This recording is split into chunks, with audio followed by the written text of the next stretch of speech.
ourselves and talk to everybody else. It's going to be a challenging moment, but I really appreciate everybody showing up tonight. Today was a little more involved than I thought, just to let you know. We had this plan, obviously, months ago. We were hoping to have everybody at an outdoor venue like we have right now. And today, I got my new little puppy just 2 hours before I got here. Oh my gosh. I have a Labradoodle. He's all red. He's only 9 weeks old. He's about this big. He's chewing his way to the house He right already now. peed. He already peed and pooped his way to the house. So it's you know, life is what it is. So anyway, tonight we have a lot of things on the agenda, and I hope you all have an opportunity to engage yourself with this. This is an opportunity that we want to be able to do again, especially with the R1 to R, whatever you want to call it, changing the zoning. But tonight we're doing things about the homeless, basically, and a few other activities. So I would like to introduce the board. You can stand up. Well, Chris, go ahead. Oh. Hi, I'm Chris Rogers. I'm the Vice President of LPCA and Communications, and I'd like the rest of the board to come up, please. We have Beverly Boydo over here. She's our admin. She does a wonderful job. Rick Stevenson, Dr. John, Art Taylor, Kurt Weiderberg, Ignacio Virgen, and Scott Asman. So that's our board. The first thing that we need to do tonight is approve the minutes. So we just got to get a little tiny boring thing out of the way, and then we'll start talking about some other things, right? Right. Huh? So moved. So moved? I mean, that's it? You approve? It's done? Do we have to officially do it? Yeah, you have to have somebody come up and say second. Thank you. Okay, great. We have a quorum, so we're good. All right, wonderful. So, first of all, communications, we have a couple of announcements. The Taste of Land Park is going to be on September 26th from 3:30 to 7 o'clock at William Land Park Golf Course this year. So we're going to have cars, music, food, wine, and beer. We're going to have art. We're going to have some artists come and show up and show some of their work. And we're also going to have some putting lessons, free putting lessons. So it should be lots of fun. Funds for this event go to support LPCA efforts and local charities. And this year we're looking at focusing on a few specific local charities. Some may be based on tonight's theme. If you are interested in volunteering to help with this event, feel free to contact me at our website at communications@landpark.org. The next thing, don't miss your chance to get a shabby chic original flower pot from a past A Taste of Land Park event. You can get your free raffle ticket from Beverly Boydo. She's passing them around. After each speaker, It might be a little difficult, but I'll do my best. do your best, Beverly. Raise your hand if you want a raffle ticket. We got pots. So you can walk over and see Beverly after we announce. We'll announce like some winners after each speaker, and then you can just go over and pick your pot out. Thanks to the neighbors who have filled out our online 3-minute survey. We've already received over 200 responses. We have copies, and we'll post the final results on our website and social media later, and the comments will be included. So finally, before our speakers talk, people have asked about LPCA's position on the Raley site and the homeless issue in our neighborhood in general. Here are some short answers for now. As a neighborhood association and stewards of the park, we are evaluating the homeless challenge with careful attention towards protecting the use and enjoyment of the park and the safety of our neighbors. Raley's has the right to make their choices based on what's best for their business and the community they serve, and we respect that. We don't believe that homelessness is a crime, but criminal and violent behavior should not be excused or dismissed. It must be part of the conversation to ensure the public health, safety, and quality of life for all citizens. Tonight, discussions are focused on how our neighbors have been personally impacted and what law enforcement, legal experts, and local neighbors are doing to make a positive difference. In the future, we will have other speakers come up so we widen and broaden our perspective on this topic. Here's one problem we see from our neighborhood perspective. The word NIMBY is being used too often to shame and quiet any opposition to bad ideas. Just today, the Sacramento began an article about the 47 potential homeless sites. It says, quote, Mayor Darrell Steinberg had called on every council member to come up with sites in their district in an effort to present NIMBYism. We have a neighborhood filled with compassionate, thoughtful people who truly care about those in need and want to help. Let's not allow immature name-calling to reduce our neighbors to one derogatory term. In order to find real answers, let's bring the adults back into the room. Stop shaming. We have valid reasons for our concerns. We are not a checkbox to add to a community engagement plan. We have good ideas, and they must be included in the conversation, not put in a corner. So thank you for listening, and we hope you enjoy the rest of the meeting.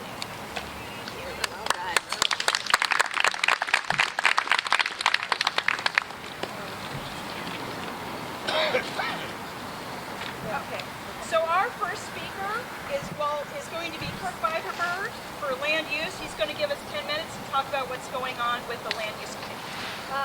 I have agendas that did not get passed out. I will walk up the aisles. Hold out your hand if you'd like one. Please share them, and I'll pass them out as we're doing it. And I just sat back in the middle. It was difficult to hear. So as Ray Charles used to say, come on down. Come on down.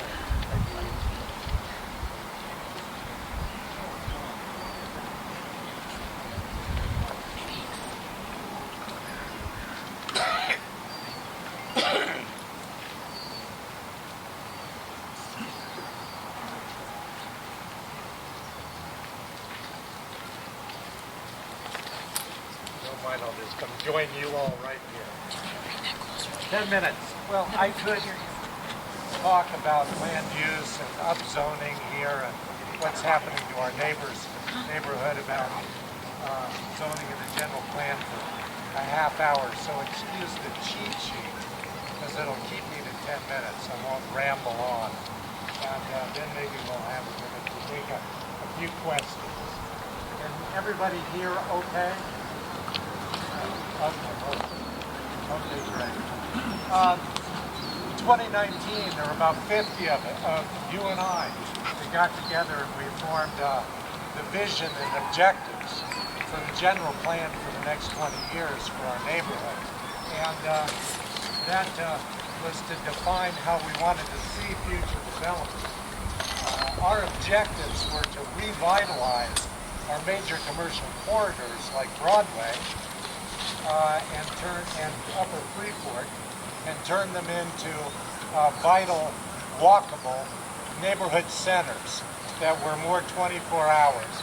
That was going to require densification, building 2 or 3 or 4 stories over 1 story of retail to get enough people there to really repopulate those corridors.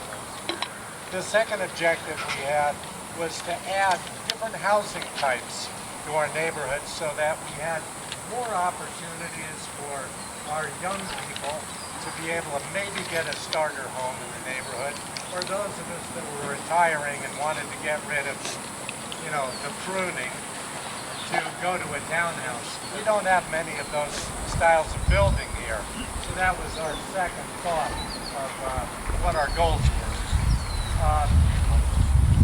However, one of the things we found out is that new construction in the last 2 years has become enormously expensive. So that no matter what we build, the cost per square foot is about 30% more than our existing homes. So we have to build a house that's 1/3 smaller, and it ends up being the same price as what you could buy on Wella or Market. So 1,000 square foot townhouse in Sacramento today sells for between $700,000 and $800,000. So we weren't going to build our way into affordability, but the nature of affordability is not based on how cheap you can make something and materials or not. It's really based, as we've all found over time, on location. So much of it is based on where the land is and how good the neighborhood is. So location became the key to affordability, and we realized that that's why we were right about building out our corridors in our centers, like Freeport and Broadway, those, even if they were condominiums, if they were apartments, whatever, would be more affordable there. And also we've learned how to build taller out of wood now instead of steel. Just been improved in the last couple of years. That's why when you drive around, you'll see lots of big buildings being built out of wood.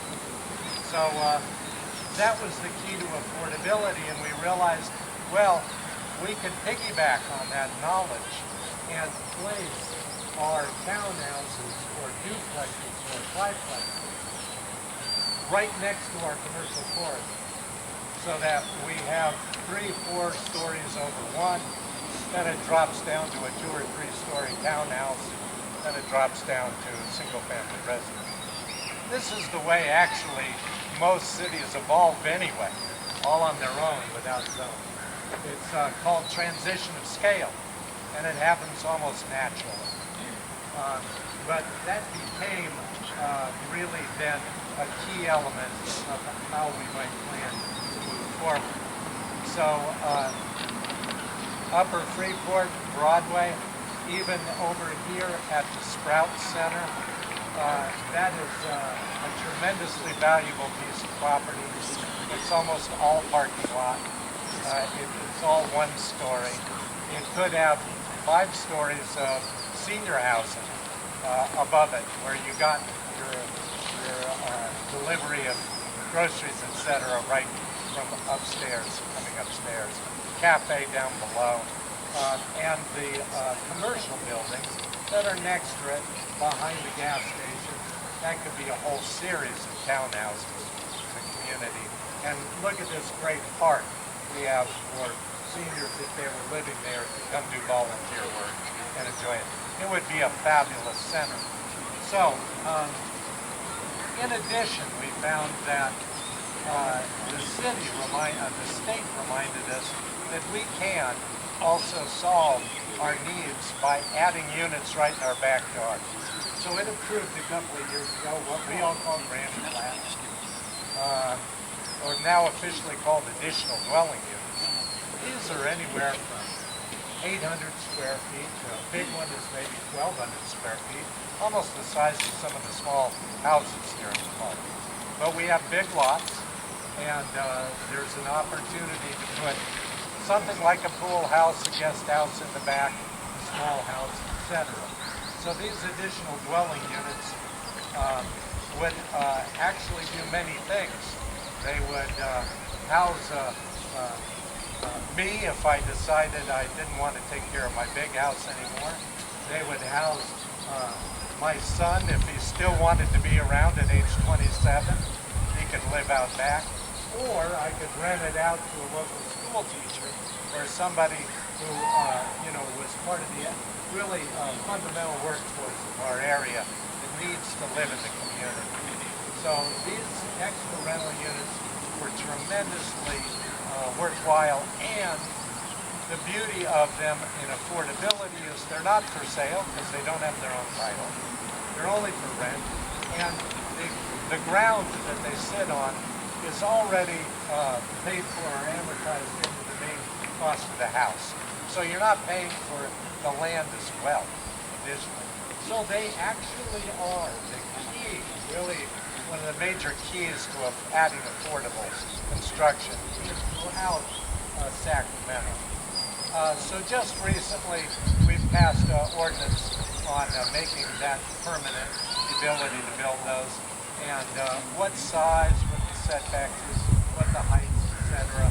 Those have now been set and probably will be reviewed and maybe modified over the year. But if you are interested, by the way, they plan to be so successful that the city plans to do pre-approved plans for these 5 or 6 different models that will be pre-approved. The permits will be incredibly low costs on them, and they're even looking into city financing of the construction for the homeowner. And only the homeowner can build these, not an outside investor. How many of these might be an Airbnb? Well, that's a whole nother question. And that Just locally wondering. is a question that has some versatility in the answer. That's something we can address with Katie or council member anytime. It can be brought up, but we should definitely look into that. But right now, that's not land use or zoning. It's how big the building is and what it looks like in zoning. Land use is that we allow it to be built in. So Airbnb will maybe be next. I guess all I was coming from is who might be doing this with that in mind. I don't even have a big house in Lamb Park. I can't do it. This is that. A good Sorry. question.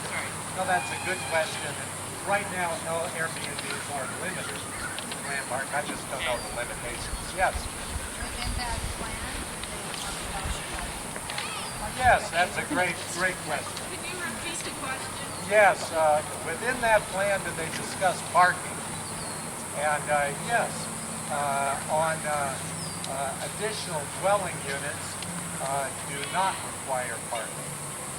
And but other types of situations where an investor buys a piece of property and builds additional dwelling units on it, or builds a duplex or a triplex or even a quadplex, this is called upzoning, then parking units are required, one for them. So in some cases, parking is required and others aren't. Now, it gets a little more complicated because the state is now getting into trying to solve the state's housing crisis, affordability crisis. So originally, the state, through the Constitution, gave zoning and land use powers to municipalities.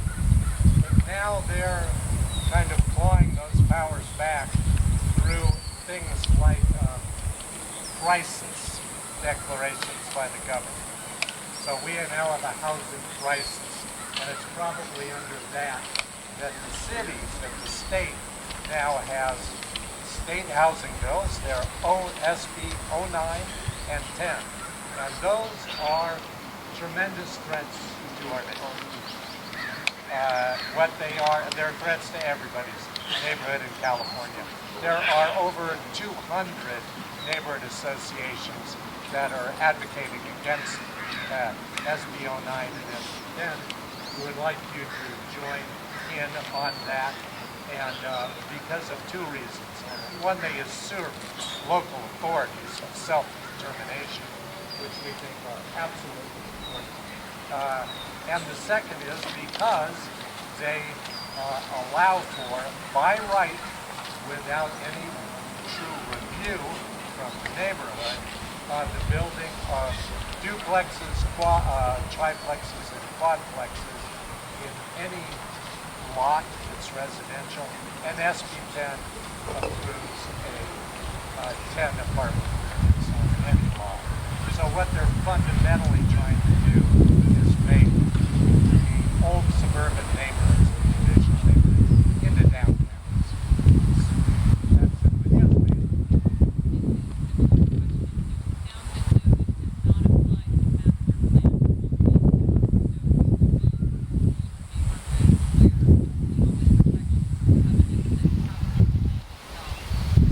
This is still up in the air. It's very possible that the power of these, given the crisis authority, may also usurp homeowners association covenants. We don't know yet on that, but it definitely is a challenge. The city has chosen to actually support this in their own way, and what they've done is chosen to have their own form of what's called upzoning, which is to take single-family home zoning and allow for it to be upzoned into small multifamily residential, up to quadplexes, so 4. That, to add it to that are the 2 additional dwelling units that the state allows in the backyard. So that could create a 6-plex next door. Again, the logic of the city is that, hey, it'll just make our neighborhoods look like downtown. And that's not so bad. So, Kirk? yes. I'm sorry, you have a couple more minutes left. We've got Scott coming up next. Did you want to share anything else? Is there any information you can give the community about where they should be looking online or who they can contact regarding this? And I'm sorry, could you stand up because I can't quite hear you? Yes. Thank you. Yeah, we have, for those of you that would like to get involved in either the vision or in these issues, please go ahead and just drop us a line to land use at LPCA. I'll get you right on our sort of small mailing list of when our land use meetings are, and we'd love to have you. And we do need the backgrounds that all of you represent. I know I've got engineers here, I probably have architects here, probably have builders here, so we could use all of your experience. The second thing is, we have a wonderful organization. It's called Save Sacramento Neighborhood, and it is the work of an alliance of about a dozen neighborhood associations here in Sacramento. It's growing every day, and if you go to savesacramento.com, you will find a lot of information on just the nuts and bolts of this, how big, how many, where, those kind of questions. You'll also find out the whys and what the movements are behind this. And they're a fascinating story. They could easily make for a good David Grissom novel. They've got all the players. They've got Wall Street. They've got building kingpins.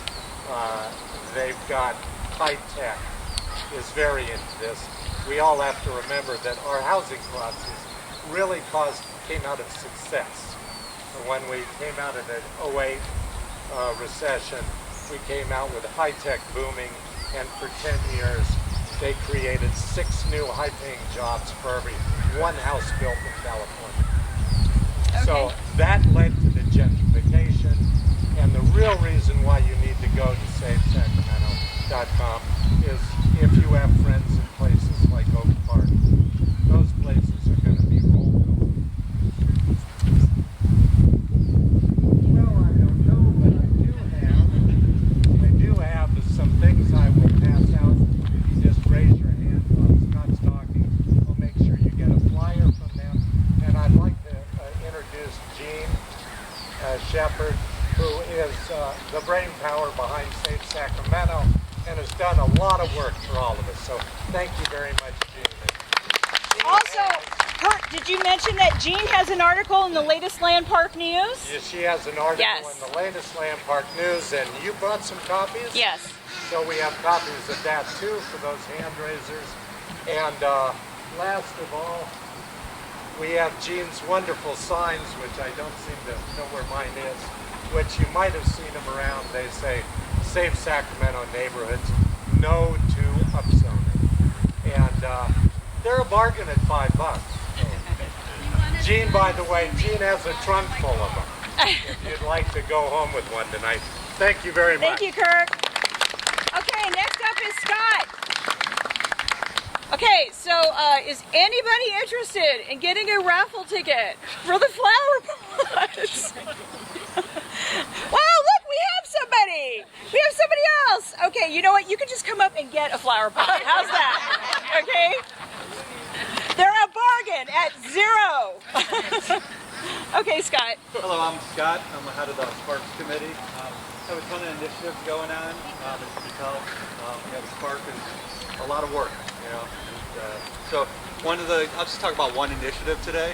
It's the tree canopy. We really focused on this year, just emphasizing the tree canopy. Basically, simple answer is we have 100-year-old trees. They were planted more than 100 years ago. I don't know if you guys have seen storms or different things, and then, just the trees themselves. But, it needs some work. And it's not as simple as just, as one falls, you put it in. Really, it's proactive planning.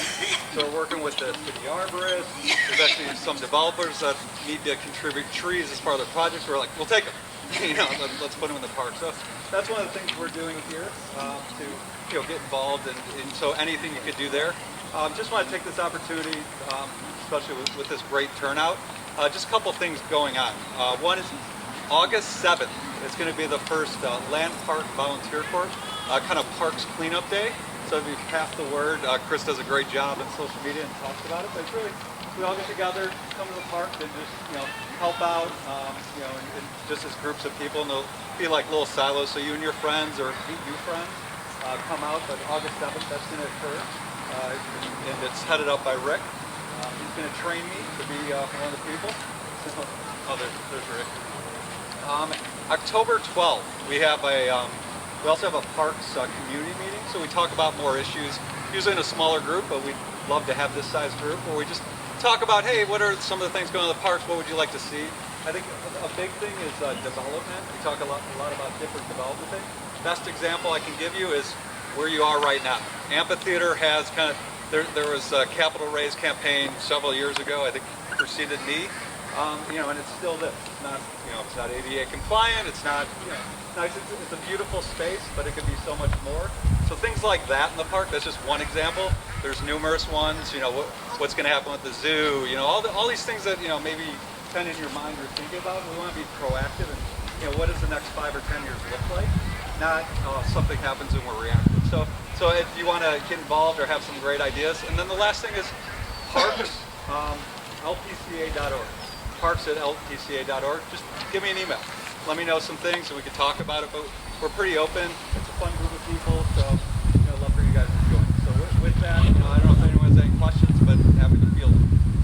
Yeah, I'd just like to say where we get together with the park. Speak louder, Rick. We get together. Just behind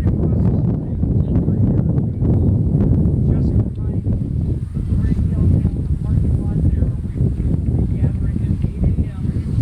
August 7th, we'll have a breakfast, we'll have a barbecue lunch, working from 8 a.m. to noon, and we haven't done it since November of 2019, so it's been a while, and the park frankly shows it. So we used to get about 150 people, sometimes up to almost 300.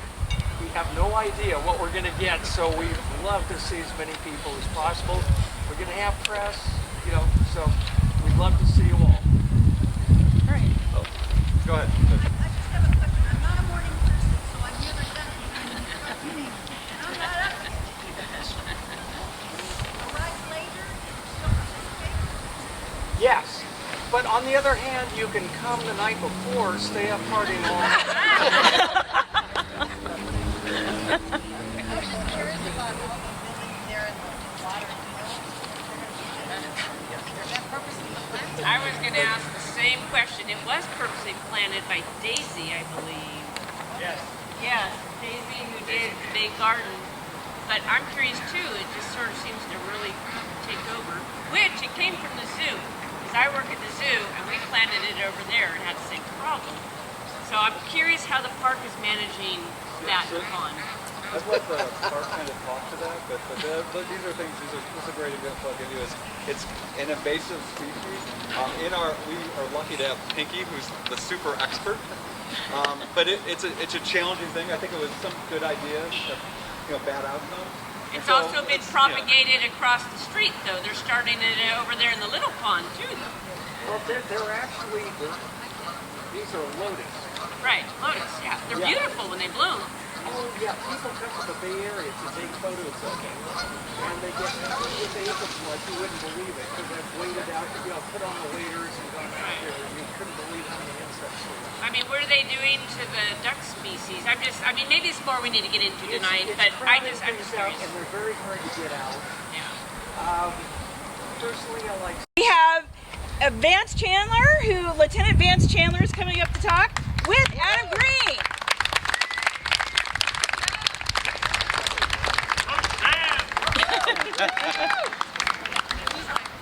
These guys are going to use their big voices. Hello, everybody. My name is Don't Adam forget Green. there's people Those over who don't here. know me, I'm the South Area Just keep Captain. turning around. What's that? Keep turning around. And if anybody wants to come in a little closer too, that would be helpful, because I know we're going to invest in a microphone and speaker, I promise you. Well, Okay, sorry. That's okay. I'm the South Area Captain. What that means for the police department is responsible for all police operations for a chunk of the city. So I have everything south of Highway 50 and west of 99 down to the city of Bell Grove. It's about 40-ish, 37-ish square miles. So everything that goes on is my responsibility. So Vance actually is much more important than me. I just asked if I could crash this party. The first time I've gotten the opportunity to go to like an in-person outdoor meeting in a very long time. Vance had this invite and I begged him to come along. So Vance, quite honestly, and most of you probably know Vance, is much more important than I am because he is your geographical lieutenant. So he is responsible for a smaller area, a piece of our South Command, which includes your community. I cannot say enough times how fortunate you are to have Vance.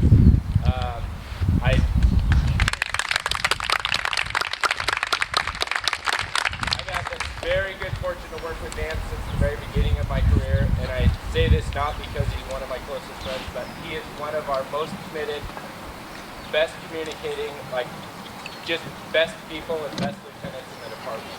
And when I came to South Command, I asked for him specifically for your community because I knew like what a good job he would do serving yourselves, Hollywood Park, golf course terrace, all those areas. And so you're very fortunate to have him. So what we're going to do is Vance will present some, he's asked to provide some stats on the general area, so we'll let him do that, and then we'll just field any questions so we can use our time to stick to the things that we want to talk about. Okay, before I start, really the credit goes to him. I try to take as much off of his plate as possible, and some of you I say, hey, email me, call me, because he does have basically a big part of the city, everything south of Highway 50 to the water, and then all the way to Elk Grove city limits, and then all the way to 99, everything that's in the city jurisdiction. So thank you for all your kind words. I wish my department email reflected that. It really is my honor to serve as your geographical lieutenant, and I do make it a priority. It means a lot to me. I love this community, and I'm honored to work with all of you. So I want to make sure that we get to questions, because I know that you have a lot of questions and concerns. So I'll go over the stats, and the statistics that we got was from our crime analysis unit, and we got the statistics specific to the boundaries of the LPCA. And what we had our crime analysis unit run was quarter 1 versus quarter 2, so that we can at least have a comparison. So overall calls for service in the boundaries of the LPCA, total calls for service were 2,026. Compared to the first quarter, there were 1,498. So a significant jump in the overall calls for service. I know that the homeless concerns are a priority for all of you and a concern for many of you. So when we look at the homeless calls in the second quarter, there were 220 total homeless related calls for service. In the first quarter, there were a total of 108. So the calls for service related to homelessness, it more than doubled.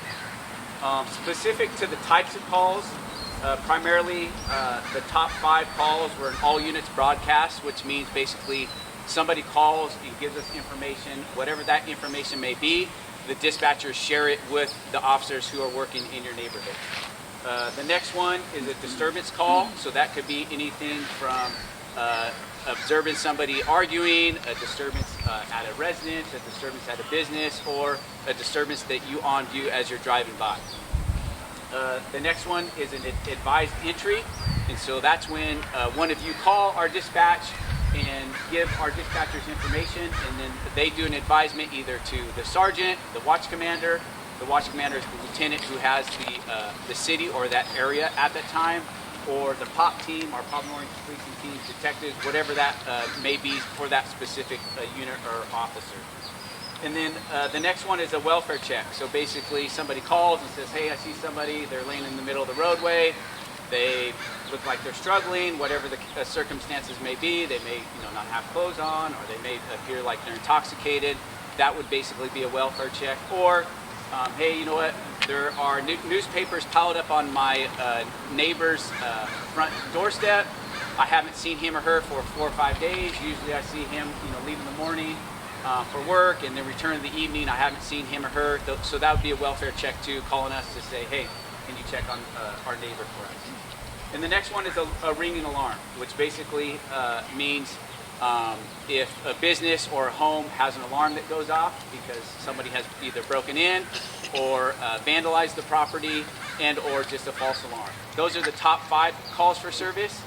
And looking at the previous quarter, pretty similar. Disturbances, all units broadcast, welfare checks, and advice entries. So that's a comparison between the first quarter and the second quarter. I'll share these stats with Chris, both the first quarter and second quarter, and then you can post it on the webpage like I know you always do, and I really appreciate that. I want to make sure that all of you have reliable, accurate, and up-to-date information, and Chris has really been good about producing all that, and then hounding me, which I'm happy to be hounded, and then I hound our crime analysis unit for all of the stats. So with that, I know there are a lot of questions, a lot of concerns, and that's what we're here for, so we're happy to field any questions. Yes? So the reason that people are here tonight, so many, is because of what is potentially going to happen at Raley's and the thought of having a safe ground or some kind of shelter there. Do you have any stats of calls for service specifically to the W and 6th Street safe ground, comparing first quarter to second quarter? Well, I don't, but he does. So, at someone's request, we pulled some data for this, and we're lucky to get it just in time. It's very kind of raw, generic data, so I can't draw a lot of conclusions from it.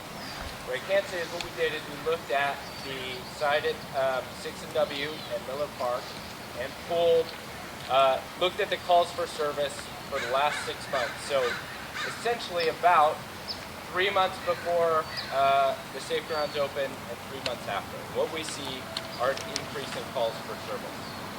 Now I can't say much more than that because the data that we have is very generic. To really drill down would require that we spend a lot more time looking at it, but I can say we do see an increase. Now what that means, I'm not really sure. Now, anytime you add people to an area, regardless of whether they're homeless or not homeless, we're going to see an increase in calls for service, just logically. But the numbers indicate that we're probably seeing more than we probably should, and many of them are homeless related. So when our officers clear a call, they have the ability, so they go and they get dispatched to a call, they handle the call, whatever it is and whatever the outcome is. When they clear the call, they enter on their computer screen, they have some options where they can like add a flag and say, this call was domestic violence related, or this call was homeless related. And so generally, and that's relying upon our officers, sometimes they forget or they miss it, their accuracy, but generally they're flagging the calls that had a homeless component to them so that we as a police department can kind of keep track of that. And so with those, we obviously saw an increase in calls for service related to homelessness. And I can't speak, we didn't drill down on what all those calls were, because like I said, we just didn't have the time to prepare that for this, but we do see an increase in calls. To that point, can you clarify how the calls are routed when it's something that would be considered criminal activity related versus non-criminal?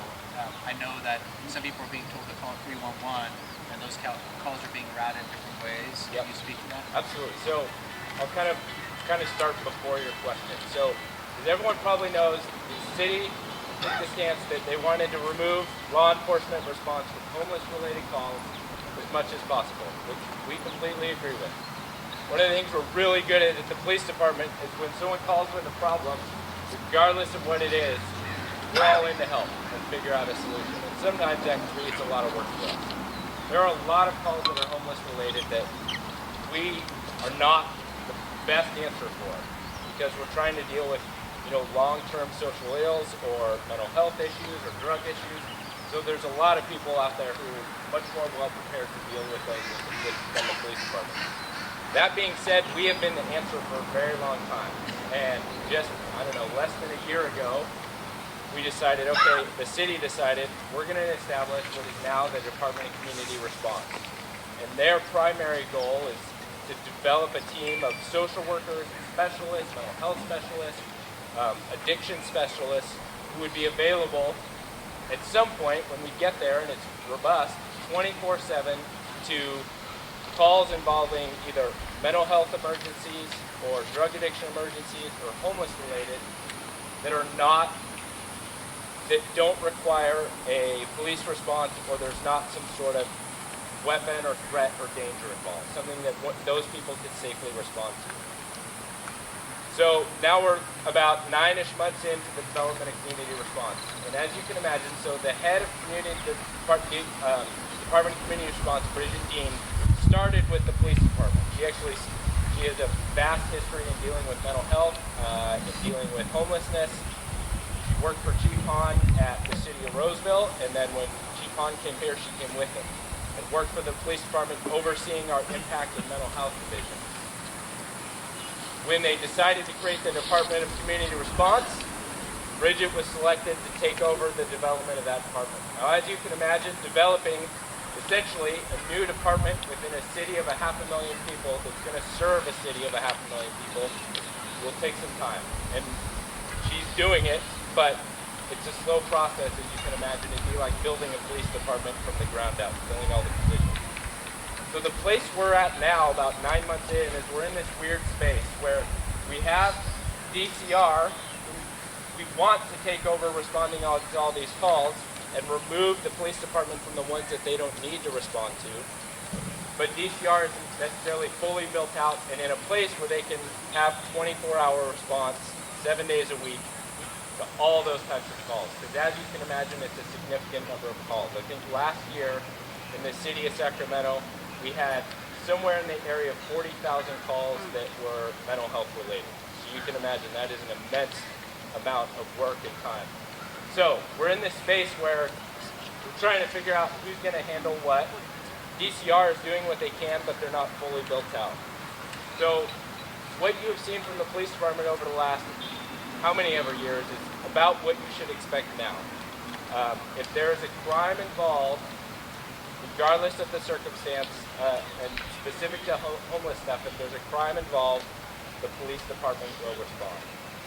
If there's not a crime involved, if it's just a camp or people hanging out around a property or lot or an abundance of trash, those calls are handled by DCR. The mechanism for communicating complaints to DCR is 311. And I'm sure there are a lot of people here when I say 311 is the mechanism, cringe a little because they found a slow response. I can't answer to that because I can't speak for 311 and I can't speak for DCR. And I know that is really frustrating for you guys. What I can say is when we do respond, and even in some of these circumstances that aren't law enforcement related that we end up at, we always try to help find a solution or connect people with the people who have a solution.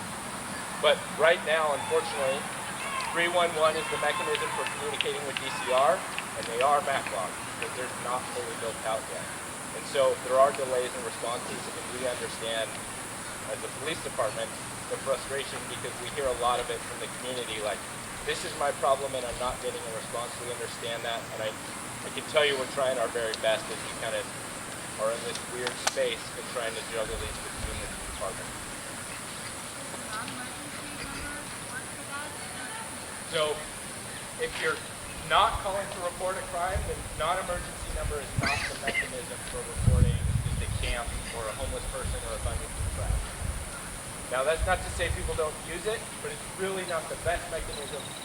All that's going to happen theoretically is you're going to get referred to 311 or a dispatcher may enter it for you, but we still haven't built out that mechanism yet for dispatchers to enter calls into 311. There's another question here, and then I'll come over here. Yeah, is there anything you can recommend where we might be patient?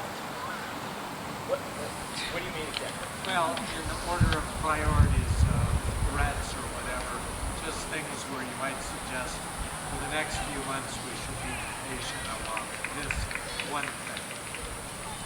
So I think the one thing to be patient with is that response you're getting from 311 or the delay in the response with regards to reporting the 311 and then seeing action because they're just overloaded and we just have a significant homeless population which generates a significant number of calls which there are a minute number of people, whether it's the police department or a finite, I guess, number of people, whether it's the police department and or DCR and all the other city entities, public services, social services that are trying to provide for that community and help resolve some of the issues.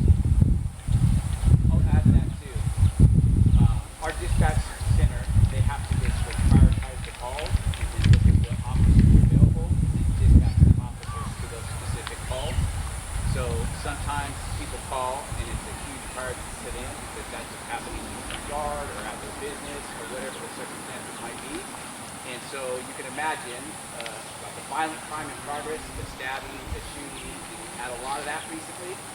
Those are going to get dispatched prior to like a property crime or homeless, trespassing on a property or something like that. So I would also ask just to be patient in those crimes that are in progress, but it may not be like a violent crime. I think one important thing that a good point is to understand the police department staffing and kind of what that looks like and how it works. So we're at about 750-ish police officers if we include our people in the academy right now, serving about 500,000 people, just over. Now our day shift patrol force, so our patrol forces are those are the officers who are responding to generally most of the non-emergency and emergency calls. On day shift in our entire city, for serving 500,000 people, we'll have anywhere from maybe 28, 40 police officers that are in patrol, responsible for the majority of the 911 and non-emergency calls. On swing shift, we have maybe 40. And on graveyard, we have anywhere from 28 to 40. And so you can imagine, with regards to being patient, we're just like an emergency room. So we get all these people coming into the emergency room via 911, and then our dispatchers and our sergeants and our watch commanders are triaging the calls. So you may call with what is an emergency to you and is important to you, but in the grand scheme of the other calls that are coming in at the same time, with the resources we have, it falls below the deck. And not necessarily just because then you just fall into order. If priority calls continue to come before yours, you still stay at the bottom of the deck. And that's it's frustrating for people to understand that. We would love to be able to reduce our response times, have more officers, be dispatched more frequently or more quickly, everything you guys know. So my question is, how do we adjudicate that process of being patient? Because I agree with you. I don't believe it should fall on law enforcement's responsibility. I know I'm married into a law enforcement family. My husband's a firefighter. I know you guys are completely overworked. But when it's 5 a.m. and I'm trying to get into my place of business and I have a homeless individual abusing narcotics right outside my door and I have a 16-year-old that needs to open the door to get in for work, who do I call? Is that an emergency or is it relative? And again, this has nothing to do with law enforcement. I would like to contact, I don't want to contact everyone, of course, because I'm a human being and I hate contacting them, but I would like to contact someone that can make us all feel safe. So how do we, as citizens with very limited capacity to make change, how do we make that change? How do we get it, moving quicker? Well, depending on the drug, right, that could be a crime. So Unfortunately, it's never marijuana. and I say that because it does depend. But on that one, there is a crime in progress, someone using an illegal drug. So that one you could call our dispatch. So I would call 911. Yes, not saying that it would get dispatched right away, depending on what's happening, but that one is a call that would go to us if it's not a drug that is legal. But I get that, and of course I would always call 911. But how do we adjudicate the process so that we can call this 311 group to say, hey, social worker, whoever, trained person, whoever it may be, can you come help me in this situation? How do we get that process quicker? So I think part of it is like this right here. So you have your council member in front of you, right to your, you talk to your other council members because they're a team, right? They're making these decisions together, and they need to know what your priorities are. So I contact Katie. Yep. Well, I'd like to say that DCR will have a separate number when the 24/7 team is up. So ideally, we keep saying hopefully this summer, but it does take It time. was supposed to be done in January, and we're still waiting. So when is that going to be ready? When is DCR going to be fully ready?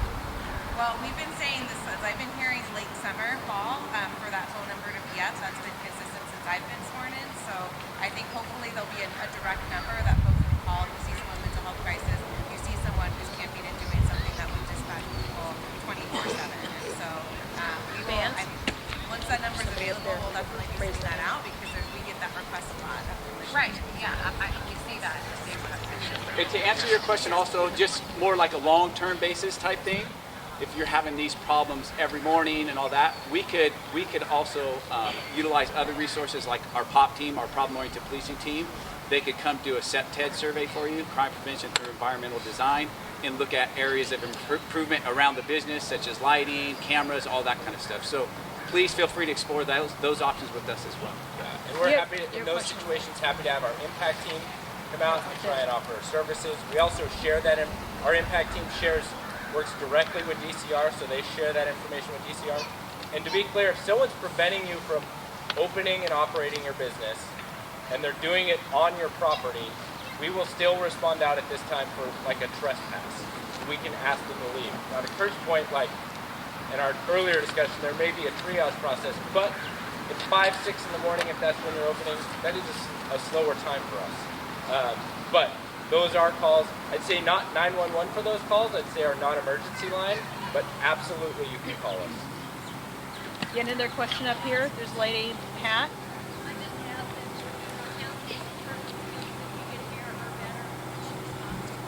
Okay, yeah, there'll be a moment for that later as we get into, yeah. Another question? Thank you for your service, first of all.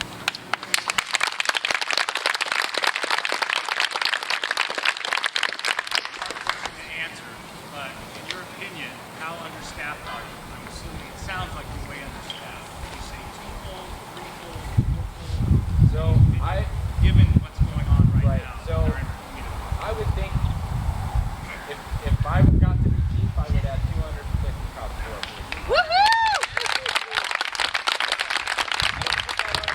That's not our chief's decision. He doesn't just add those, right? But if someone came to me, if I got to be the chief for a day and said, how many police officers do you want?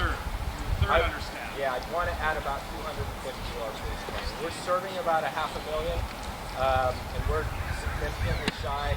And it's not just our patrol resources that we need to staff, right? So there's all the stuff that happens on the back end of an investigation, whether it's a domestic violence situation or a sex assault or a burglary to your home.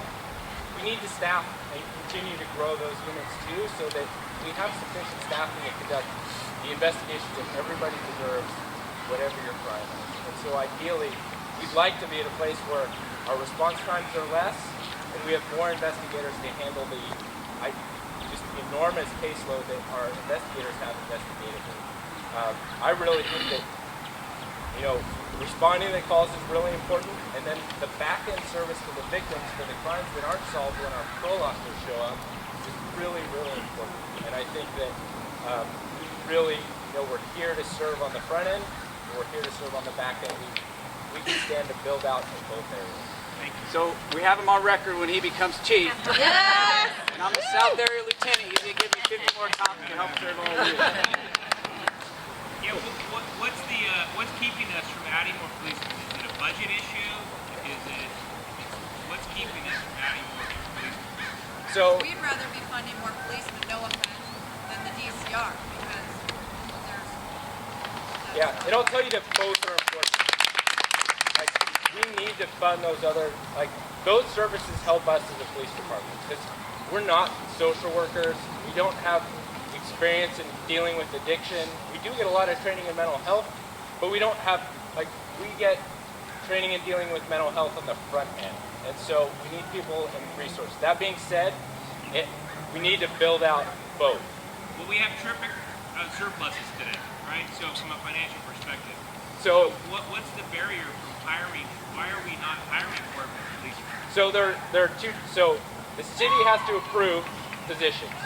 So we are almost at our maximum number of positions. So we have to have positions to be able to hire for, and we also have to be able to hire qualified candidates because we want people who have really good backgrounds, who have an education and want to be a police officer. What we're seeing right now, particularly in this environment, and it's not unique to us, it's true across the country, not a really glamorous job to be in right now. If you watch the news, probably the last job you want to do is be a police officer. So we have the challenge of like showing who we are, what we do, all the different aspects of our job, and drawing qualified candidates. So it's a twofold problem, is really finding and recruiting good candidates and having the positions to put them in. Thank you. That's why we're going to have the safety fair on the 31st here in Lamp Park. Oh yeah, that's right. Go ahead.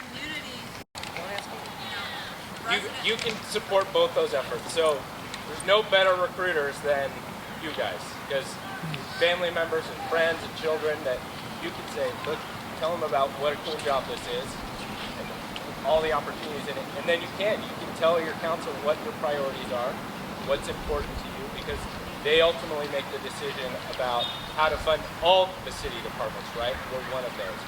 So you have to make clear what your priorities are, what you want for the city, and then they get to make those decisions.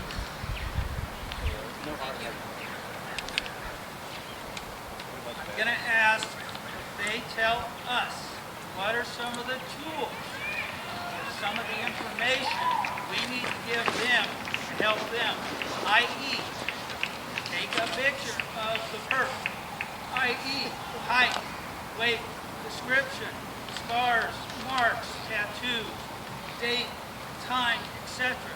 So there has to be a bridge from us to them to give them the information so they know who in the hell to look for. Please tell us. Before Art sits down, first thing I have to do is thank and recognize Art. I set my watch by Art because it's more accurate than Apple. Every Monday and every Friday, Art shows up at my station, which is at Franklin and Fruit Ridge, with a like 80-pound bag of bagels, from Noah's Bagels, for my crew, and 1 cup of coffee for me. Every Monday and Friday. And just an incredible guy. I know how much he cares about Lamp Park, and he really goes above and beyond to show his support for the police department and my people, which is really important to me. And so Art is phenomenal. So we just got to recognize it. Thank you, Vance and Adam. So to answer Art's question, reporting is really, really important. A lot of people get discouraged because we're either slow, or we say we can't go, or it's another unit or a different department of the city that's responsible for the problem. But reporting in general helps us understand what's occurring in a community. So regardless of what it is, that reporting is so important, and so many people don't bother to call. The more information you can give us when you call to report whatever it is, the better, because it helps us solve a crime. Like Vance was talking about earlier, the SEPTED stuff, that's really important. Lighting, cameras, all that stuff also helps us in solving a crime after the fact. Cameras I'm a big proponent of. I know they're expensive, they're not something that everybody can afford, but they're a great tool. And then this right here, communicating amongst each other and looking out for each other, I think is really, really important. Vance can speak to that because his communication with your community and the communication he gets back from you is second to none. And so he can really speak to how important just communication with your area lieutenant and with the police department about crimes it really is. Yeah, and just to add to that, one of the things I often hear is, I don't want to call the police department because they can't do anything and nothing's going to happen. That really hurts me, because I feel like if you need us, I want us to do all we can to help you or your business or your house or your property or whatever it is. So please call us. The worst that's going to happen is they say, hey, that's a 311 issue, or you may have a delayed response from our department. But at a minimum, it allows us to truly know what's happening in our neighborhoods and in our communities, because when we look at resources, staffing, calls for service, we're able to really have accurate information to pull from and gather, and have those statistics that show the calls for service that really back up what's happening in our neighborhoods. Go ahead. Can you explain to us where people can pitch a tent? Because we often walk on our little trails, probably sometimes people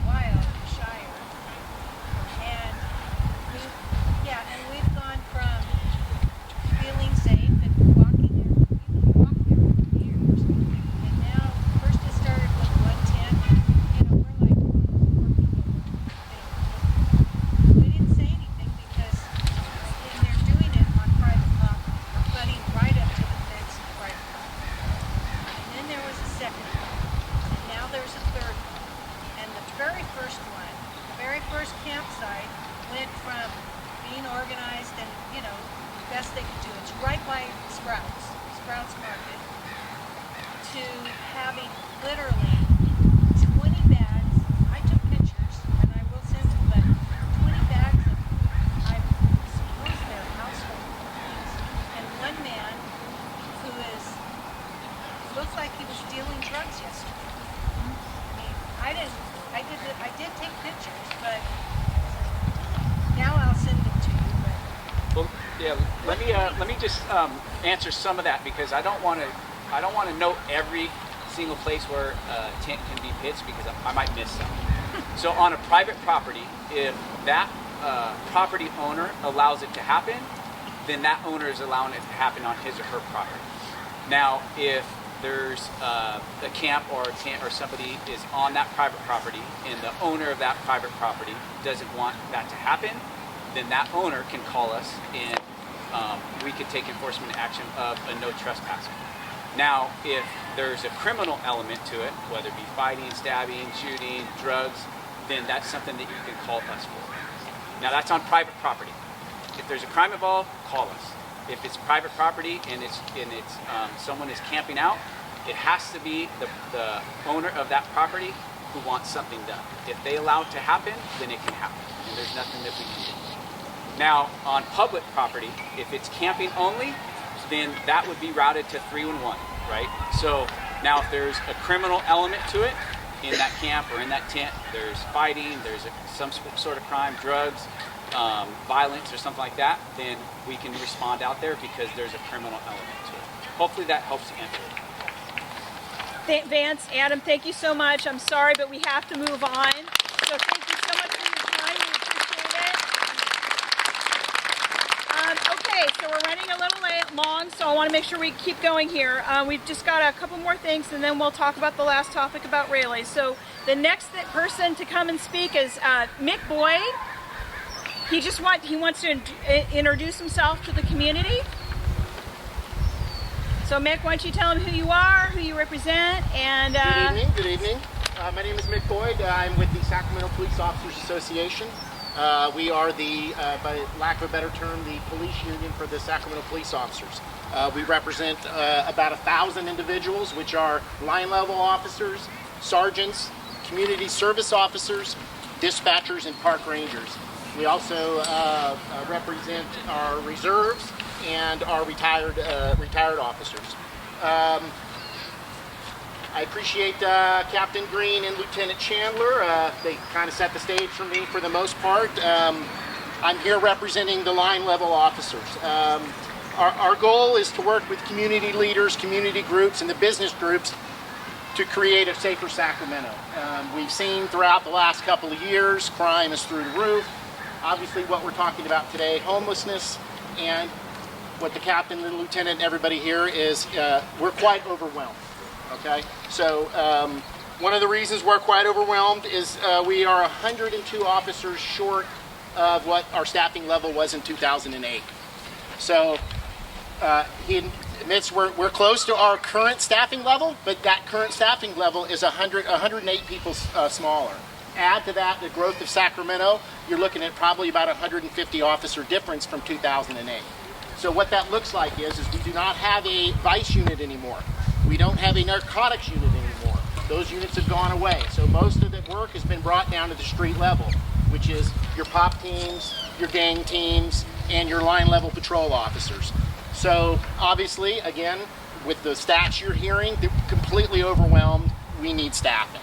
So why I'm here today is, again, over the last few months, we've started to hear the community groups and the business groups saying, we've had it. And so we feel like it is incumbent upon us to work with you guys to help work with us, because as important as it is to you, it's as important as it is to our guys too, is that we need staffing, we need help.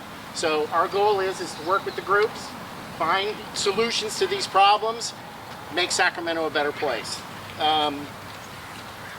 Again, they provided most of the information that I was going to give you already. I had a nice little form. I didn't realize there would be that many people out here, but I can hand a few of these out before I leave. The mission of the Sacramento Police Officers Association, which we call it the SPOA, so if you ever hear it, it's just the SPOA, is to advocate for members' rights, negotiate for fair and equitable labor agreements, promote a positive law enforcement image, provide fraternal service and benefits to members and their families, and probably the most important, support the efficiency of the Sacramento Police Department and the general well-being of the community.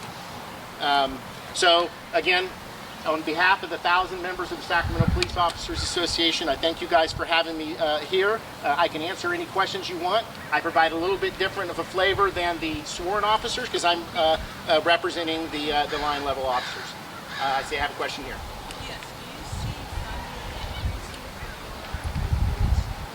and also I'd like to ask what our councilwoman's position is on I will let Councilmember Valenzuela answer when she can. Our position is that we are advocating for more money for the police budget.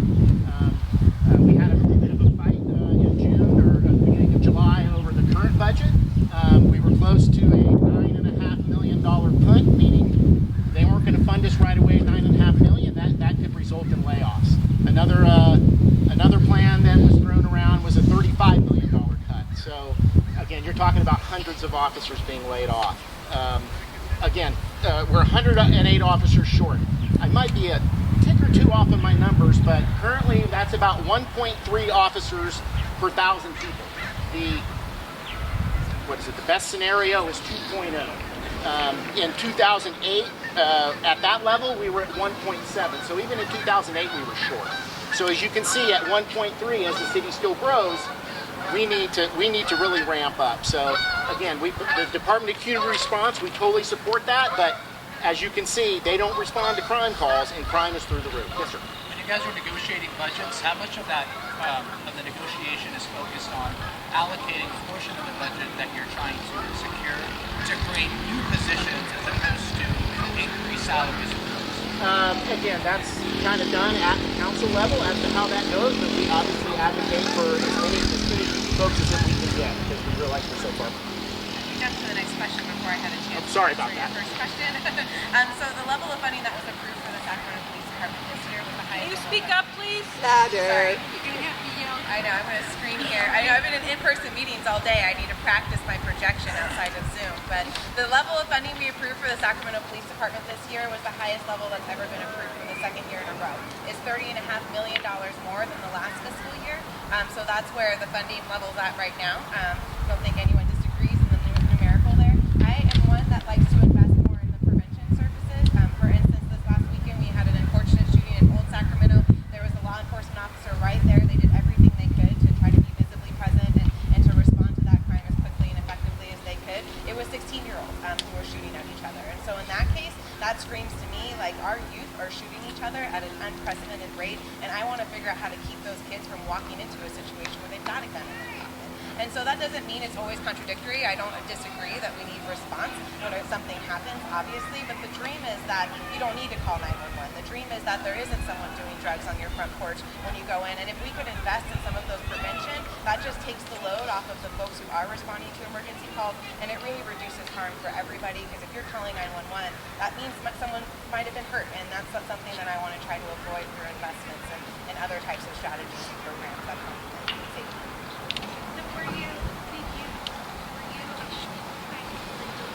Speak up, please. Sorry. Were you advocating for funds to be removed from the police department and not? Yeah, she was. Yeah, this year I was advocating not to increase the funding for the police department. She wanted to cut $30 million. Right. Yeah, that's what I was wanting to. And why wouldn't you have said that instead of what you said? Why wouldn't you have said Well, I did.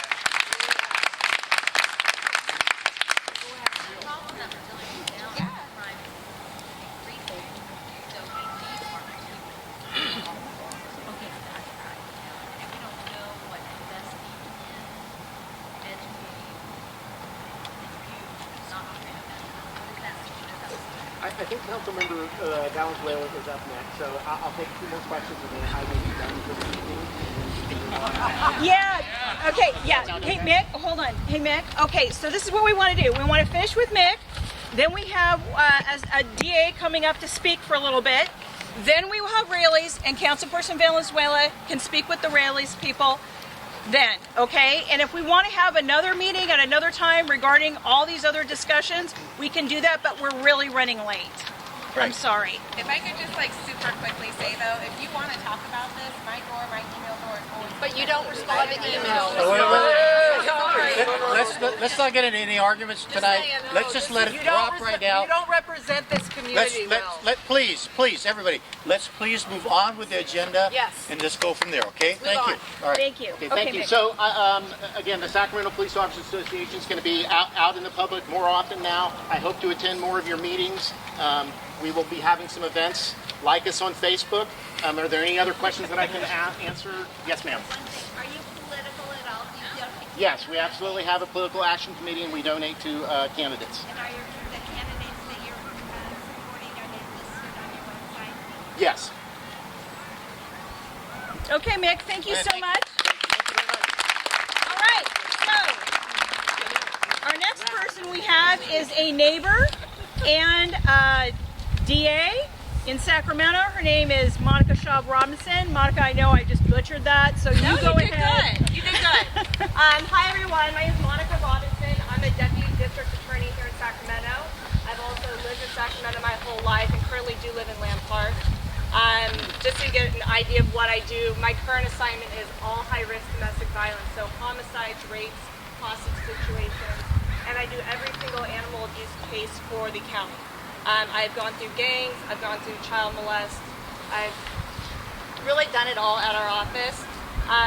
So I'm coming here both as a DA but also a resident to give you a flavor of what we're seeing at the DA's office, and this dovetails what our officers have said.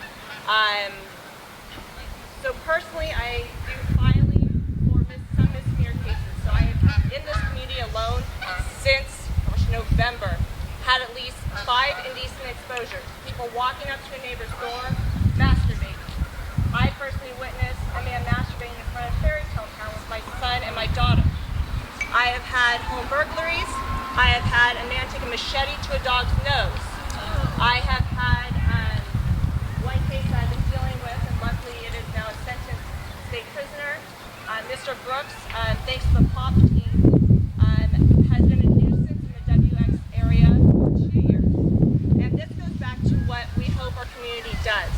When you call 911, what we call a CAT event is created. I can pull every single CAT event for this individual or this area. So I might have a resident that has, in the Brooks case, she was threatened, a gun pulled on her, windows broken, her house currently has boards on it because the homeless camp has destroyed her sense of security. I was able to pull all the CADs with thanks to the POT team and our detectives that are completely overworked and underfunded. And I was able to pull back 2 years worth of crimes on this one, ranging from residential burglary, which is going to be our strike offense that sends you to prison, to our drug possession, which after Prop 47 in 2014 is now a misdemeanor. So our office, I think it's a general position from everyone in my office, this is not a housing crisis. Yes, I have domestic violence victims, child molest victims. They do need housing. They're children and women, and they do get their housing. We give them vouchers. They bring them to St. John's Shelter.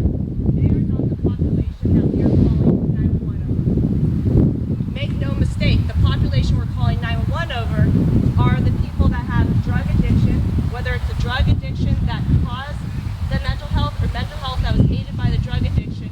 These are our problem people in this community that are causing the 911 calls, that are, it's very sad. I deal with them every single day. I was in a homeless camp last week dealing with a man whose dog was attacked by a machete by his homeless son. I see it day in and day out. Mental health and drug addiction. You can put these people in $1 million mansion and they will not stay there. They will commit crime. I used to run our drug program. When drugs were a felony, we had a carrot to these individuals who needed help. I personally ran the program, got a number of individuals clean and sober, and it is a hard journey. I think meth is about 50 to 70 year in withdrawals over the drug. But they had a carrot. You don't go to prison if you complete this program. Well, there's no carrot anymore, ladies and gentlemen. They're all misdemeanors. That's 2014, and you see where we are now. This is how this started. And we have no mental health program. You can do a conservatorship, but not many, county council doesn't take many conservatorships. These are the people that cannot care for themselves, others. So I just wanted to share kind of my professional view. We work directly with the police department, their top officers, detectives. So when our officers were discussing the tail end of cases, that's where I come in. I work with the detectives, lieutenants, to figure out, do we have cameras? Do we have witnesses? Who can go out and talk to these people? So once officers leave, the case is not over. Your cases are investigated, and so do call 911 when it's an emergency. Do call 911 when a crime is being committed, because yeah, we may not charge your particular case, but I can use that to build a stronger case down the road. So, and I just want to say I am doing a training with the Land Park Community Association, hopefully in the next 2 months, on how to keep your home and community and your businesses safe, like the officers were talking about. So I'll be here to discuss different strategies and things you can do. But yes, I would say, if you want to help us protect you, which is all I've done since 2005, take pictures, get cameras, and call. Don't just say this is normal, guys shooting up. That is not normal. Our children should not see that. That's right. Call the police. This is not okay what's happening here. And I'd invite anyone. I go through thousands of cases a year. I've probably gone through upwards of 20,000 cases a month. I see what's happening. The officers see what's happening. So just keep being diligent. And one stat I did want to say with regards to the Raleys. That's private property. I think Raley's knows that that will crash their business. And just so we all are clear, 0.5 miles from this homeless camp to Centerville Elementary School, 0.3 miles to Leonardo da Vinci, 0.5 miles to Guadalupe Park Elementary School, 0.9 miles to St. Robert's Catholic School, 0.4 miles to Centennial Preschool. The people that I described, are these who you want within half a mile of our next generation, our generation who are trying to show how to be good citizens, to be kind, compassionate, and law-abiding citizens. So we don't have time for questions, but I will take them at the next meeting. I'll have a PowerPoint and we can discuss. But if you want my card, I'll be sitting over here. So thank you all.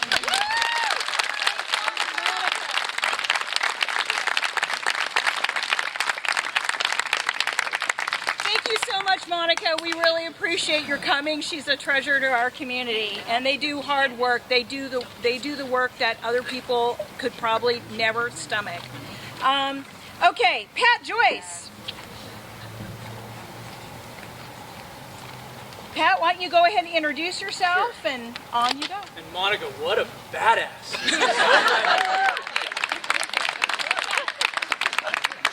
Hi everyone, my name is Pat Joyce.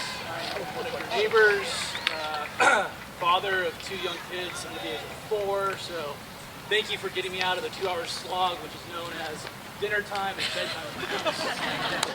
My wife thanks you. I thank my wife for holding down the fort while I'm here to be with you tonight.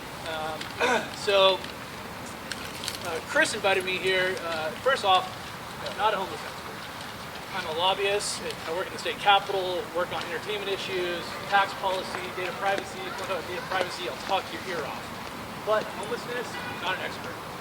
I'm here as a member of the community to share my experience over the past month related to the proposed homeless camp at Raley's. My perspective, for what it's worth.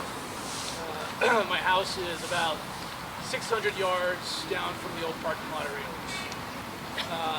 First learned about the proposal about a month ago when a neighbor knocked on my door and shared the news.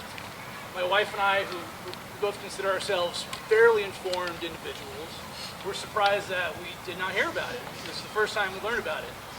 Found out that the site was selected in the springtime, didn't have any outreach, so we're like, huh.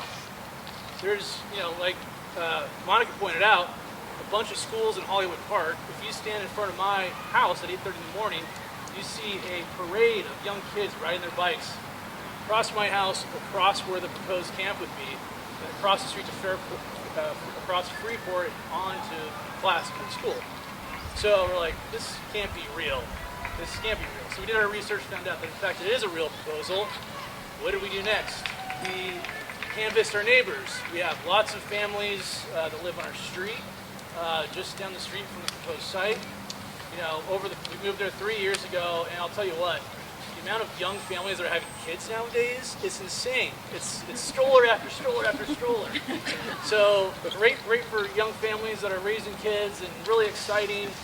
We love our neighborhood. So we decided to talk to our neighbors about it, find out what we know. So we went door to door, old-fashioned canvassing, and you know, some folks knew about it already, were concerned. Some folks had no idea, wanted to learn more. I see one of my neighbors, Shawnee, over there. So after canvassing, we said, all right, well, let's talk to our councilman, Katie. Emailed Katie, and she emailed me right back the same day and said, yes, let's set up a Zoom and let's talk about this issue. Great. So had our meeting and talked through our concerns. Appreciate that. And then I decided, well, there's no way, you know, that this moves forward without Raley's stamp of approval. They're lease, you know, they're not the property owner, but they're in the middle of a very long-term 30-year lease. So let's talk to Raley's. Called Raley's, ended up, you know, going through customer service, got on the phone with a woman named Chelsea Miner, who happens to be their spokesperson. Turns out Chelsea and I know each other in professional circles. We used to work at the same firm and just missed each other. So interesting connection, but started talking. Chelsea told me, Pat, you know, this doesn't really align with our long-term goals and the commitments we've made with the community. We're looking for a quality tenant, you know, and it's something we're not going to make available. I said, oh, okay. So I'm hearing from Raley's, the answer is no. They don't want it, they're not interested. They want a quality subtenant in there that's, you know, going to revitalize the Freeport Boulevard. Great. But we keep hearing just different conflicting mixed signals. You know, we kept hearing from Katie's side that she's still pursuing it, even though Raley's has told her she's clearly against it. And it's kind of these mixed signals. And, you know, I think, you know, if anyone saw the SAC-B, Raley's, Chelsea issued a very public statement saying, you know, this doesn't align with our commitment to revitalizing the Freeport corridor. We're looking for a quality tenant. So that was issued last week. B ran a story about it. It's off the table until whatever tenant they get in there agrees to having a homeless camp in that parking lot. Now, I'm a guy that lives in reality. I don't know what tenant is going to want a homeless camp in front of their business. So that's kind of what I've heard that the councilwoman's hanging her cap on. Fine. So, you know, where do we go from here? Obviously, once they find a tenant, we'll have to develop a relationship and engage in conversations, and the councilman's welcome to talk to the tenant and see if they're interested, of course, if appropriate. So that's kind of where we are right now in the process. And my guess is now that the new development that Raley's publicly saying no, that there will soon, you know, the councilwoman will be looking for alternative sites for homeless camps. Was there a question? What if the city becomes a tenant? That's the question for Raley's. Is the city going to play market rate for that place for a homeless camp? They might. I think that's not a good use of taxpayer dollars. I don't know. Again, that's a question for Raley's. I've heard that. I've asked Raley's that. They said no, that's not happening. We're looking for a quality tenant that's not the city, that's not going to put a homeless camp there. But, you know, you're welcome to address Katie's question. So we need to keep the pressure on Raley's. Offering other alternative sites not on that specific list. Correct me if I'm wrong. So, with that, I think it's appropriate for Katie to come up and, you know, share her thoughts. You know, I don't think this community is against finding, you know, places to triage people in crisis. I think my biggest lesson that I learned from this is communication is really, really important with your community. The one thing that I found that was most frustrating for myself and my neighbors is we felt the Raley's parking lot was kind of thrown on top of us without any input. It was like something we just had to react to now. Now we have to advocate against it. Why not come to us first and ask if that was okay? I live 600 feet. No one asked me. I canvassed all my neighbors that live near me. No one asked them. So, you know, I think the communication is what was frustrating for me. So moving forward, as we move through this process, my suggestion is to increase communication, get more input from folks that are here and other like-minded folks. And, you know, maybe there's a way to create a distribution list from your office that puts out information people can sign up, that talks about decisions, you know, hey, we're looking at this place, what are your thoughts? So that's that. Katie? Thank you.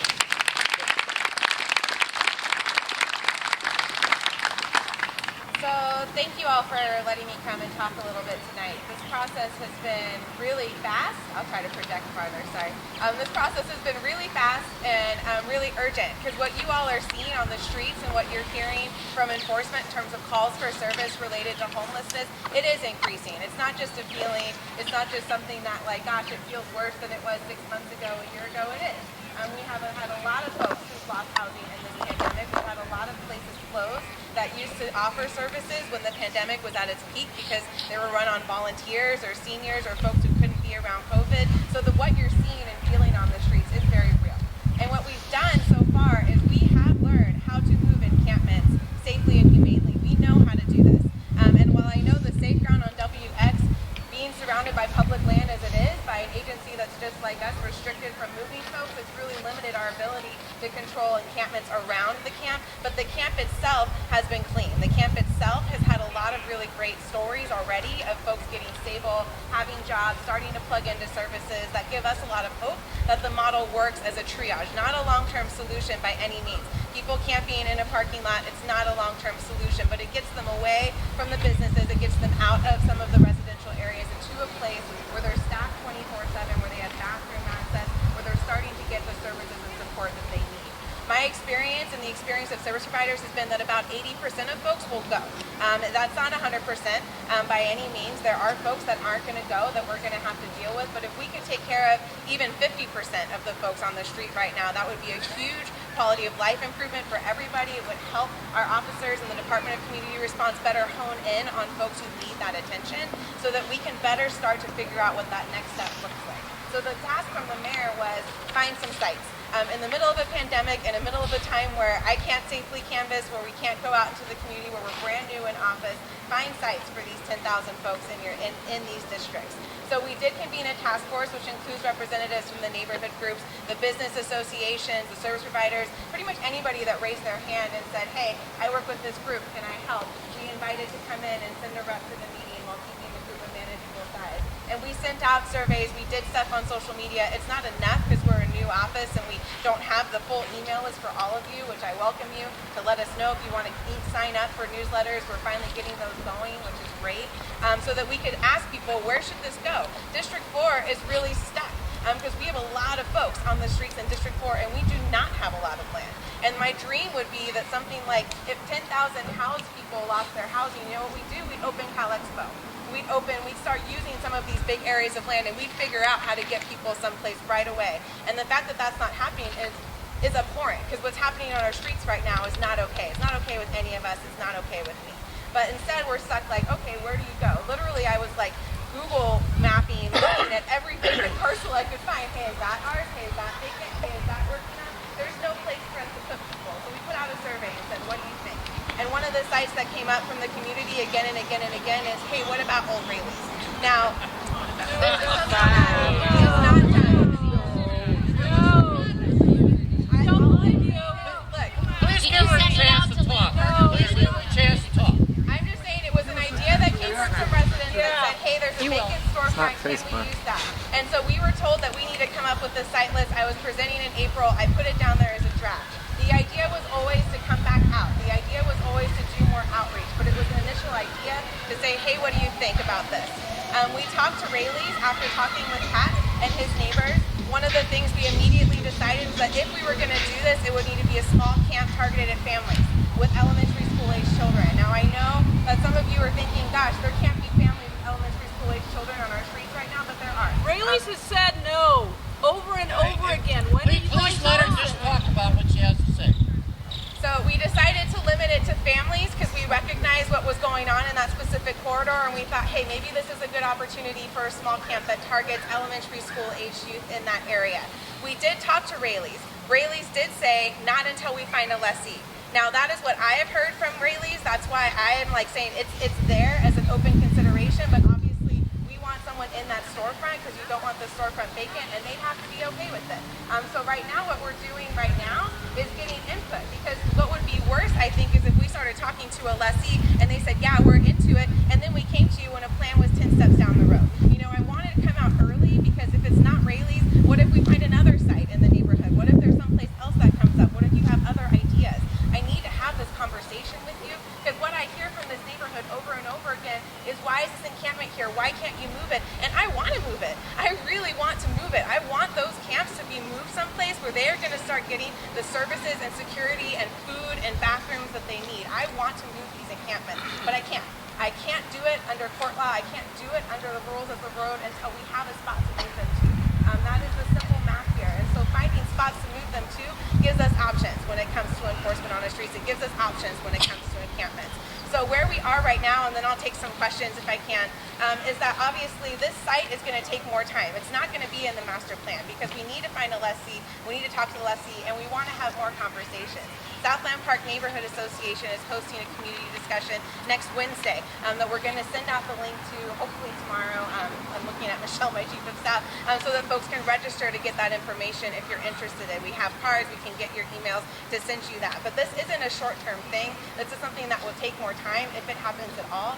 But the reality is I want us to find sites so we can move people to. I wish that we didn't need more sites in District 4. We did the first 2 safe grounds. I was really hoping that my colleagues would see that and say, great, we're going to open safe grounds in our district. We've got a 25-acre surplus lot here. Let's do a camp over here where there's space for us to do that well. But it hasn't happened, and the political will on the council needs to be identifying sites. So that's where we are. Right now the plan is, I don't actually know where the consultant is on the plan. The mayor's really running this process pretty close to the chest, so I hear that I'm going to see the plan this week so that I can see the final list of parcels that are on there. So if you're going to ask me about other parcels, I'm sorry that I don't know the answer to that question. I wish I did. And I say that the plan is supposed to be out for public review on August 2nd, and the earliest we would consider a vote would be August 10th.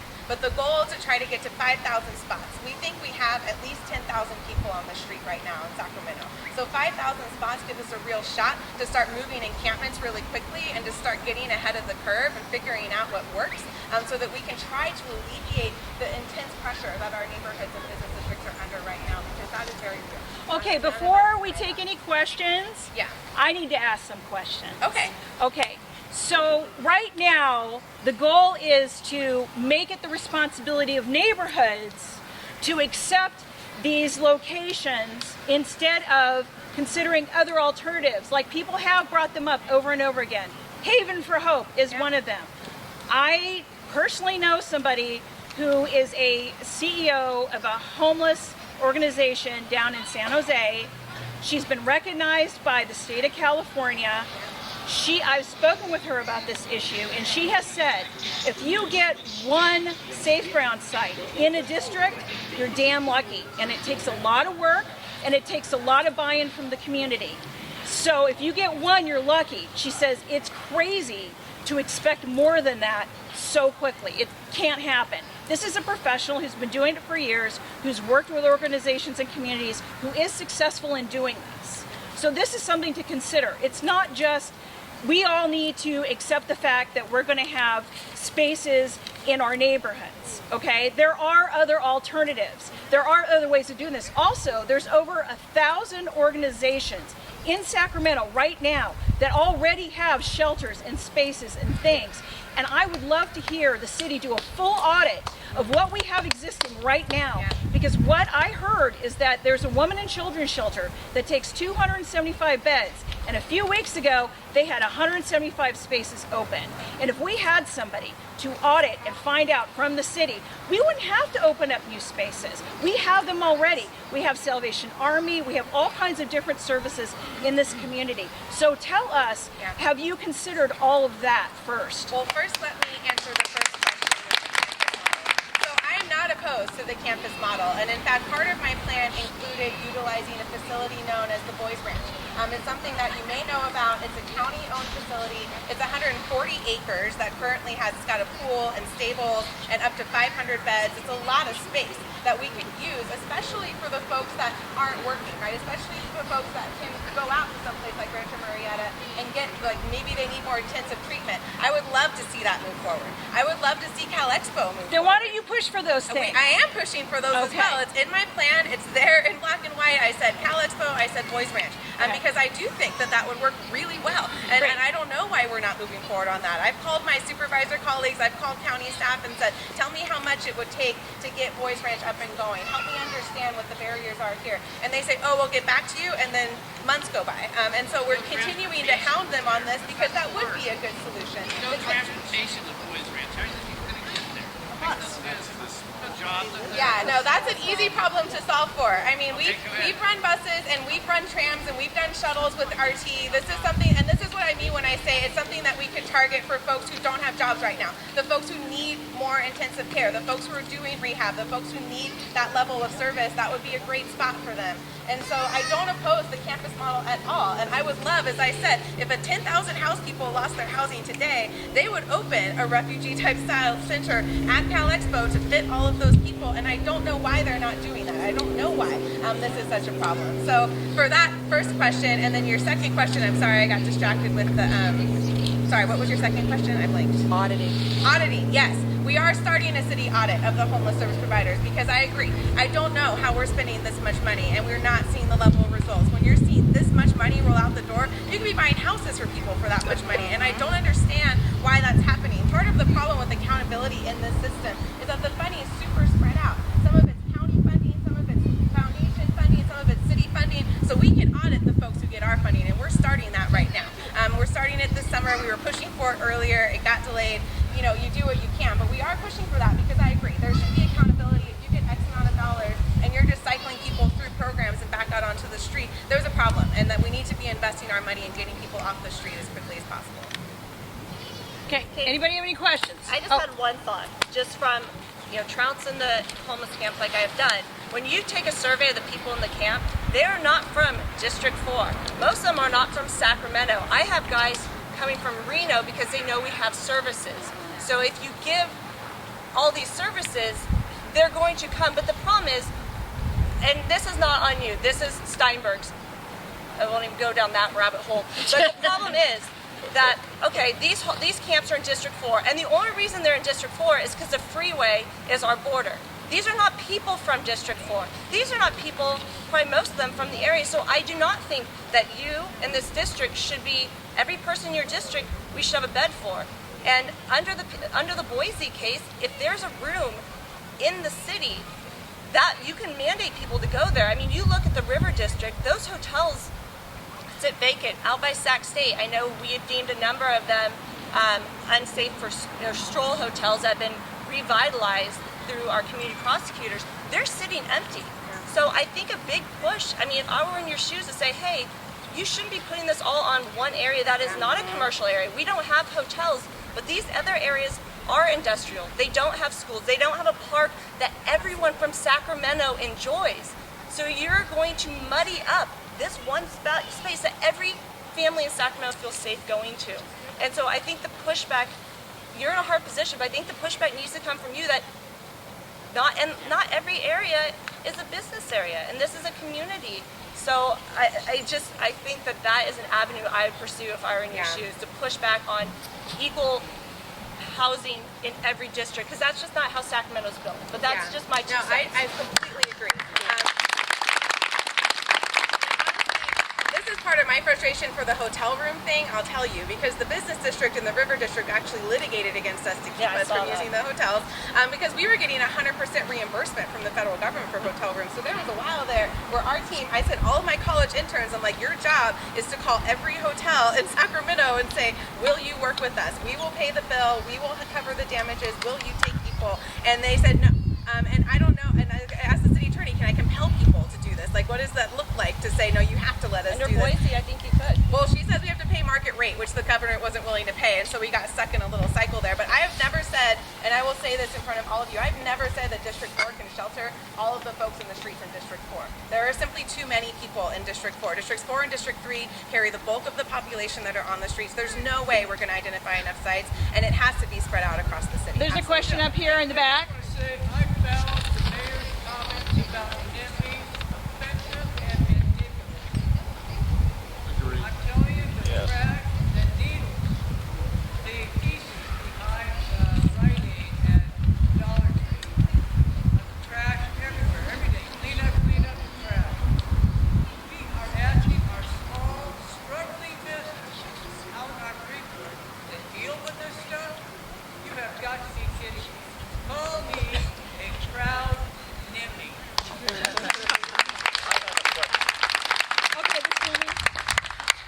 Okay. I hear people talking about these surveys. Survey here, survey there. I read in the paper, a survey has been done. All right, fine. I talk to my neighbors. Do you know anything about these surveys? No, nobody. And I don't live in a cave. You know, I'm kind of out and about, but who does these surveys? Who do you pick to do these surveys? I read the results of these surveys, and it's totally opposite sometimes of what, geez, I think it should have resulted in. And I ask my neighbors, and they say, yeah, they agree, they don't know. So tell me about these surveys. How can you get on these surveys? Yeah, well, it depends on which survey you're talking about, but for our surveys, we ran them just through Google Forms because we didn't have a budget to do anything more sophisticated, and it wasn't great because we were really reaching just people we had on social media. We were trying to ask folks to help share it that have neighborhood groups and stuff to see if we could get more visibility.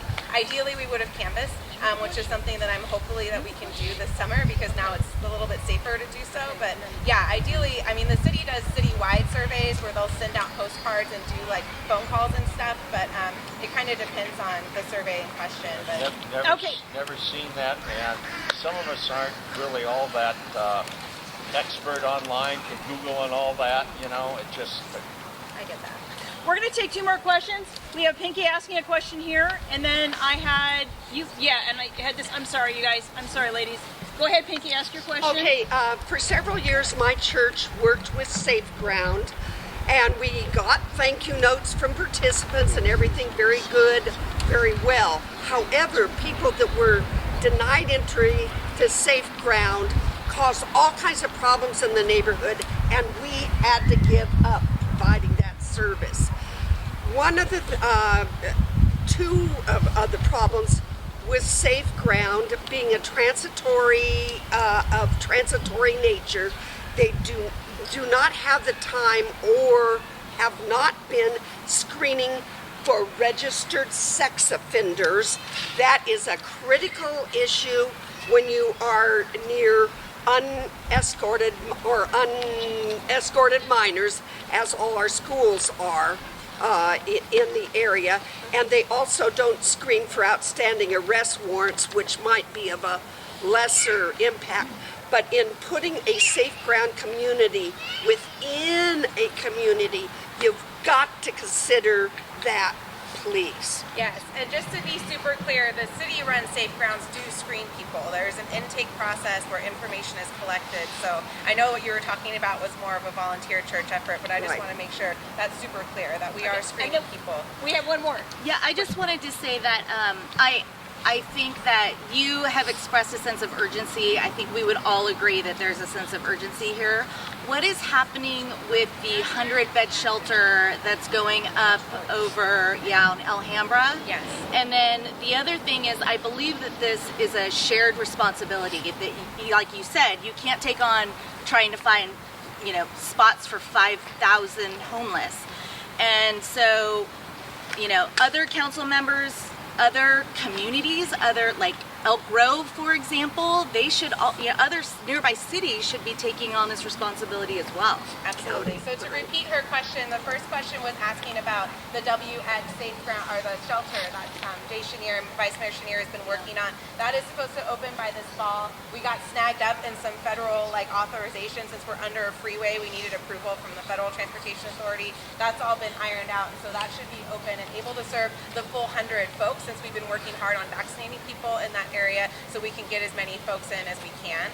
When it comes to what other council members are doing, and that was the other part of your question, what are they doing in their area? Some council members tried hard. Some people like my bang in District 8 identified 1,500 potential spots. In Meadowview, they've got bigger vacant parcels, they've got more city-owned land. She identified a bunch of spots. Other council members, in some cases, identified one parking lot that maybe could fit 100 folks. And I'm like, okay, well, if we go at that rate, then we're not going to have the tools we need to move the encampments to where they need to be. So this is something that I think in the coming weeks, as you see the full citywide plan on August 2nd, as we move to this vote, we really need to push. I want every city parcel to be looked at. I want every city parking lot to be looked at. They're often in places that are not. You live 600 feet from the homeless ground. Do I live? I have encampments in my alley. Yeah. From the homeless area. Would you have your family live 600 feet? I mean, I have encampments in the alley where I live, so I'm not sure. But do you have children that you have at your home, and you want to expose them to that and let those people steal from your children and from your family? Well, I think honestly, right now what we're seeing on our streets isn't great either. Right now what we're seeing on our streets is defecation. Right now what we're seeing on our streets is violence, is crime. So yeah, you want your children to be exposed to it. No, I want my children, if I don't have children, but I want my children to be near a site that's secure. But what happens when the people on the street refuse? That is the question, that when we have spots available, we have options. When we have the spots available. How are you going, what's your process to follow up on that? How are you going to reinforce the fact that if you do have these spots, that they have to move? You've already cut the budget for the police, so there's you don't have that available to add more police, and they're already overstretched. How are you going to guarantee that these people are actually going to move? And when you have these spots that are going to show up? I think that's when the partnerships with so the way we got the folks under the freeway to relocate to WX was working with the service providers, was working with outreach workers, was working in partnership with the Department of Community Response. But they're just being shifted to different spots. Are they going to stay in the places that you want them to stay? I mean, how are you going to reinforce that? How is that going to happen? That's what I'm asking. That's where, with case management, with the stuff we can actually start doing with the Safe Ground, we actually get better at. If we take care of the 50% of the folks that are saying, yeah, I'm ready to go, I want to go, that's a much smaller population for us to look at and to track and to figure out. We have known people that we can get familiar with, that we can figure out how to move. I don't know what the enforcement mechanism looks like. That's part of the mayor's proposal, is to have an enforcement mechanism. He hasn't told us what that's going to be yet, but that is something that folks are looking at because they want that. I think really having the spots available is that question, because legally we need to do this, and I want to inventory the shelters. I want to figure out where there's gaps. There shouldn't have been 100 and something beds somewhere. I keep getting told that everywhere's full. So if that's the case, then there's a serious breakdown in communication that needs to be addressed, because we need to use every resource we can to get people inside. Okay, so listen, we're running late. Can I just ask one quick question? One quick question. Okay. What is in it for a tenant to allow this on their property? In other words, have you been involved with any potential tenants to this property to leverage this for Raley's? Is this a condition for a new tenant? I just want to know, what is this process for Raley's to choose a new tenant, and how does this decision factor into their land? We're not influencing Raley's process whatsoever. They are free to choose whatever tenant they think is right, and we'll approach that person afterwards and see if they want to talk to us. We are working with other private sites that are interested in helping sponsor people. Right now, we've got an encampment of senior citizens along the river that we need to relocate. They're in an unsafe spot. There's 70 of them. And we want to move them to a safe ground site so we can start getting them into housing and support. So there are some private folks that are doing this, some of them for lease payments, some of them for free because they want to help the camp that they know that's near them. But to everyone their own, and then in the end, this will be their decision because it is private property. Okay, one last question. This guy's been raising his hand forever. I'm going to let him talk, and then we're... There's a surprising percentage of homeless people that actually were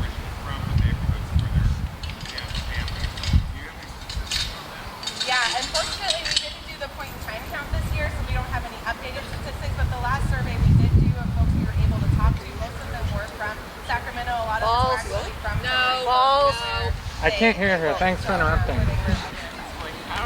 Okay, so everybody, I really appreciate everybody coming out. Thank you, Katie. I mean, if you have more questions and stuff, ask Katie, email her, talk to us about anything. We're going to have other events coming up in the future. Yeah, we have flower pots here with with the land park, the latest land park news with Gene Schaefer's article in it. You can get that. There's also a copy of our e-newsletter.